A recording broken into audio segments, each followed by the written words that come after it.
Okay, so I'm just going to go through how I go about editing my images.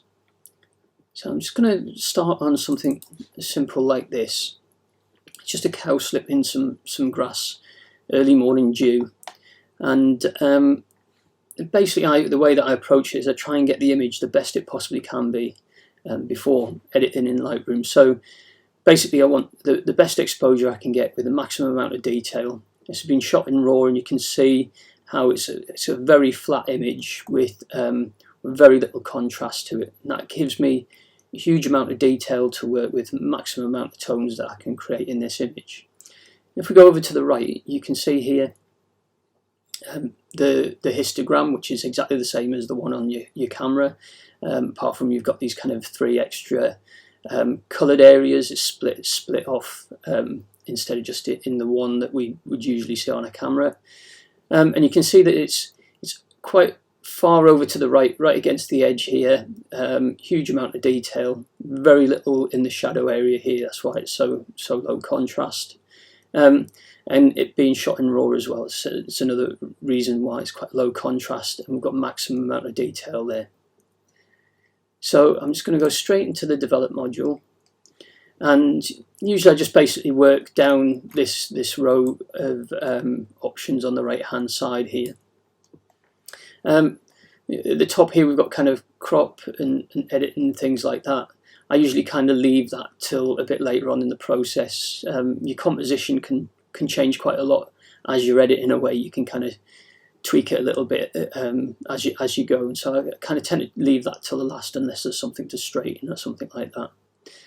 I can see there's a couple of little blemishes on here. I'm just going to pick up the heal tool, make sure it's set on heal. Clone basically copies from one area to another. So if I just got a bit of a mark here I want to get rid of, so if I just click on there, and you'll see that disappears quite easily. If I was to do that with the heal brush, with the clone brush, sorry, so I click there, you can see that it's not quite perfect. You can kind of see where it's been, and all that's doing is just copying from another area onto there. Heal does a much better job. However, there's always room for both of them because the two do very different things. If you've got something like this and you're trying to clone something along here, or trying to heal or repair something along something that's got a straight line, sometimes healed can kind of make that get a bit confused by all of that, those straight lines, and clone can be the better option. But they both basically work in the kind of the same way, and you can just click and it'll just take that away. And you can do kind of like little straight lines and things like that as well. Okay, so I'm not going to bother with the crop. I'm just going to come out of there, and I'm just going to start working my way down. So at the moment, colour balance isn't too bad actually. I think I want a little bit more blue in there. It's looking quite yellow, but I want that because it's the sunlight on a morning, so I want quite a bit of that, not too much.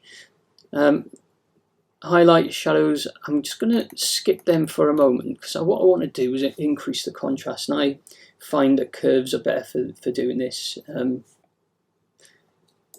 So what I'm going to do is just in this area here, which is all the different colours. So we've got red, green, blue, which is basically what the image is made up of, and you can affect each of them in separate ways. So I click on the red and change that, you can see what happens.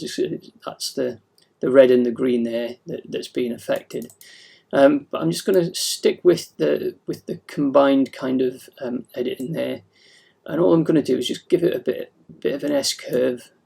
So I'm just going to reduce the dark end, increase the light end, and basically all I'm doing is increasing contrast. And you can see already that it's starting to kind of improve the image.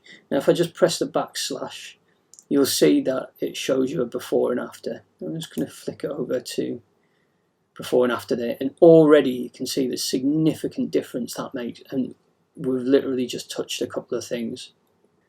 Okay, so these highlight areas are quite bright here, so what I'm going to do, I'm just going to come back up here. I'm just going to pull the highlights over to the left a bit. I'm just going to get a bit more shadow detail in there, and then I'm going to just pull down the bottom end of this. And what that's doing is, so the shadows here, the shadow area, you can see the area that it affects on here, and it's just these tones here, whereas the black is more about this bit here. And so there's only specific parts of this image that are kind of black, the very darkest tones. And it's just got this lovely line across here, which is creating this great background for this backlit cowslip just here. And so I just want to up them blacks, just make them nice and crisp and punchy. And you know, in all of this, we're still not losing any detail. It's not dropping off the end there. We've got some great little sort of aids here. So these two, if our black or our highlights go too far, that will warn us. And you see it's starting to go blue there. That's far too far anyway. And the same on the other side, it'll go red if we go too far with our highlights. So I want something just a bit like that, really. And I'm just going to bring that exposure down a little more. So texture, I'm not going to add any of that, but that affects the fine detail. You can see it's just like bringing out like the hairs and things on the edge of the flower there. Clarity is more kind of just generalized sharpening around, usually around edges and things, to make everything kind of a bit crisper. Dehaze, that's great for kind of like when it's misty or foggy, just to kind of to improve contrast and sharpness a little bit. We might actually just introduce just a little bit of clarity in there, just to make everything nice and sharp. Vibrance and saturation, so vibrance just improves the colour, just like boosts the colour. But vibrance is a bit more subtle than saturation, so vibrance won't affect skin tones in portraits and things, and as a consequence of what it's not changing, which is kind of probably them red tones and things like that. It just has a much more subtle effect than what saturation does. Saturation is just kind of quite garish, whereas vibrance can be quite nice and quite subtle.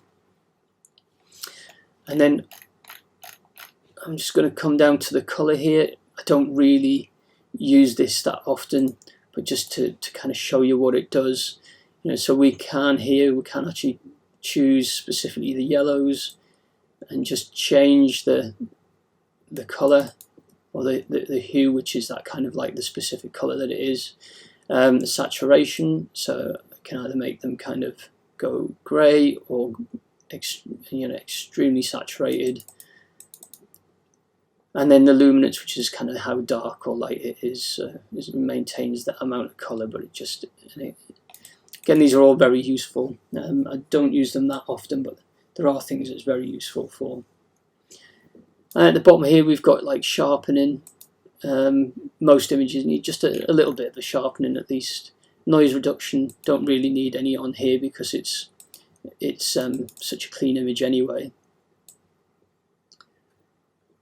And then transform, it's not really ideal to show you on here, so if I'm just going to quickly jump over to another image. So this is completely kind of not straight whatsoever.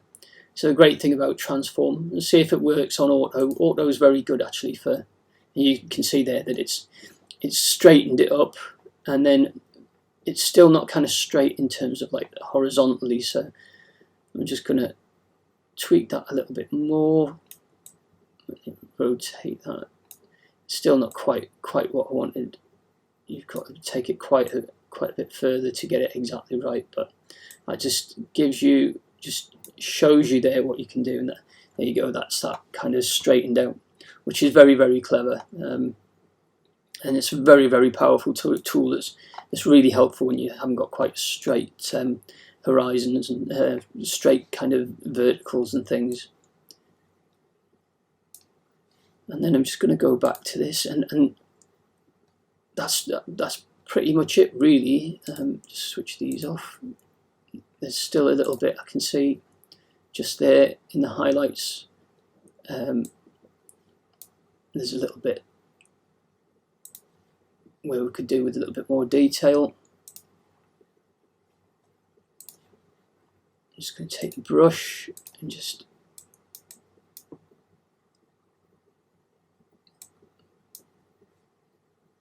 get a little bit more detail in them areas there. That's gone far too far.